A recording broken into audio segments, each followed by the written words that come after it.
Hi everyone, welcome to Next Gen. My name is Abigail and this is my adorable little brother Ben. Like, look at his little baby cheeks and his little mustache.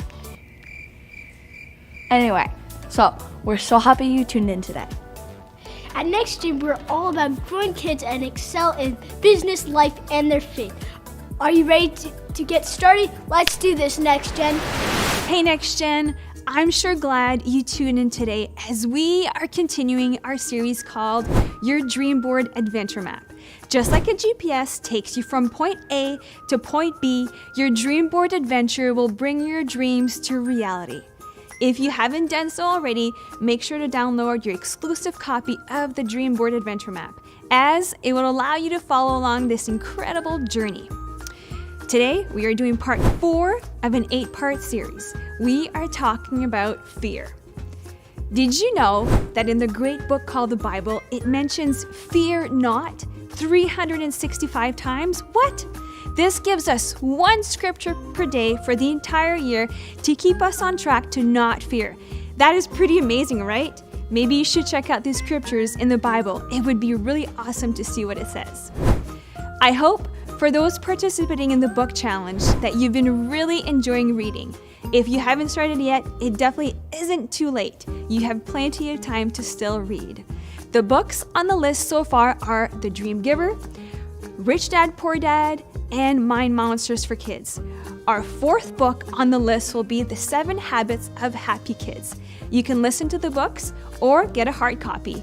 I encourage you to read as it will help you grow, gain knowledge, and get you a beautiful, shiny medal. Well, I'm thrilled that you're here and I'm excited to be on this journey with you. Now let's see what Professor Roy and Mr. Ryan have to say about fear. Okay, Next Gen, today we're talking about fear. Now, most people think about fear like something scary or a spider or getting startled or scared when someone sneaks up on you when you're in a dark place. That's not the type of fear we're talking about today. The type of fear we want to talk about is when thoughts, emotions stop you from taking action you need to take to go be successful. And so this is different types of fear. This is sometimes what I call questioning fear.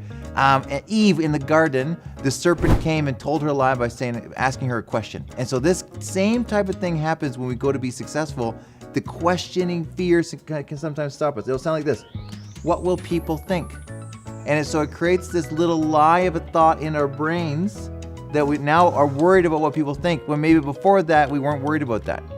Okay, another one is, what if I put all this time in and then it doesn't succeed or it doesn't work? And so sometimes we start this process of dreaming about the negative thing that could happen. And so we start picturing, oh, what if it doesn't succeed? And we picture the future in a negative sense. Instead, we must take those pictures and think of them in a positive sense. So we put a positive picture, a dream out in front of us. And that's why we have that dream board and the Dream Board Adventure Map.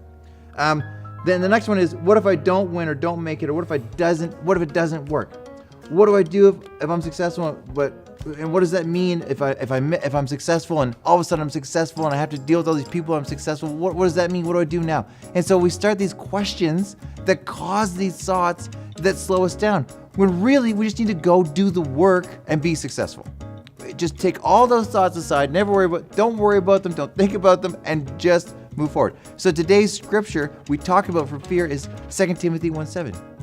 I've not been given a spirit of fear, but of love, power, and a sound mind. Why is sound mind coupled with fear? Because sound mind means that we're in control of our thoughts. Most of the fear that comes at us is from our thoughts. The next type of fear is fear from experience. So you try something and it doesn't go well, or you go and do something like Professor Roy's going to tell us about an incident he had with a can that didn't go well. So you try something, you have this bad experience, and then the next time you go to do it, you go, oh, I don't want to do it. I'm scared of that thing.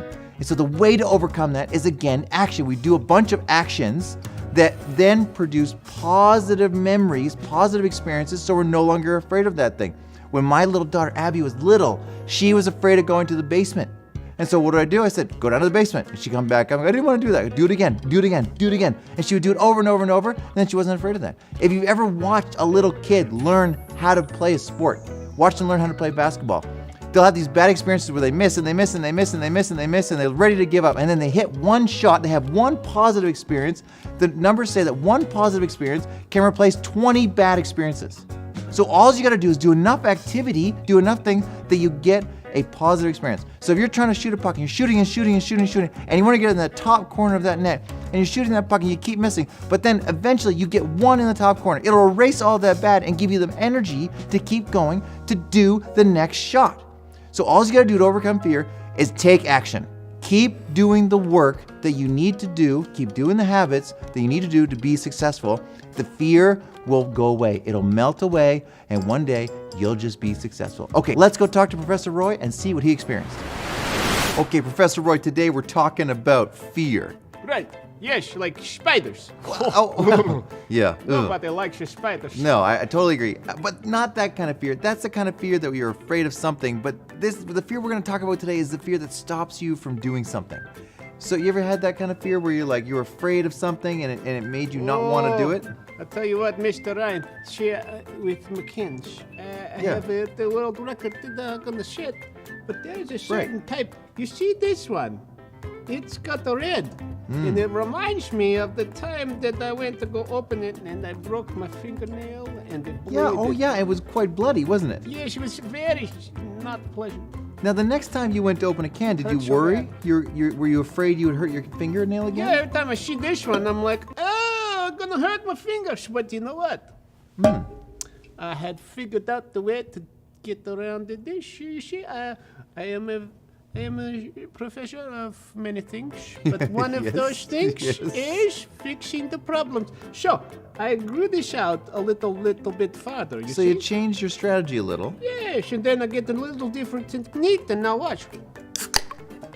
Oh, okay. So you changed like your that, kids. That's how you solve your problems. changed your strategy, took some action, spilled the bubbly, and got the can open. But you didn't let the fear stop you. That's tasty. Yeah.